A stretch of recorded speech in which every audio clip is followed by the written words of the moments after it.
வேண்டும் என்றார். ஸ்தோத்திரம். இந்த காலை வேளை ஆண்டவரோடு பேசுகிறார். அவன் கேட்டது அவனுக்கு அருள் செய்யப்பட்டது. ஆசீர்வாதத்துக்காக ஜெபித்துக் கொண்டிருக்கிற தேவ பிள்ளைகளே, கடவுளிடத்திலிருந்து எனக்கு ஆசீர்வாதம் வேணும், வருங்காலத்துல என் பிள்ளைங்க நல்லா இருக்கணும், வருங்காலத்துல இப்படி வரைக்கும் நான் கஷ்டப்பட்ட, இனிமே நான் கஷ்டப்படக்கூடாது, எல்லாவற்றும் ஒரு பிரதிபலன் உண்டாக வேண்டும் என்று ஜெபித்துக் கொண்டிருக்கிற தேவ பிள்ளைகளை ஆண்டவர் பேசுகிறார். உண்மையாக உன்னை ஆசீர்வதிக்க போறார்.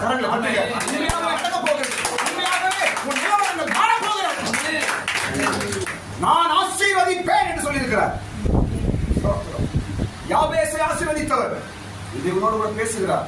நீ நினைக்க வேண்டிய ஒரே காரியம், நான் மண்ணு, நான் ஒன்றும் இல்லை ஆண்டவர், கடவுளே நான் ஒன்றும் இல்லை, ஒண்ணு இல்லை, நான் மண். எல்லாரும் போய் சொல்லுங்க, சத்தமா சொல்லுங்க எல்லாரும்.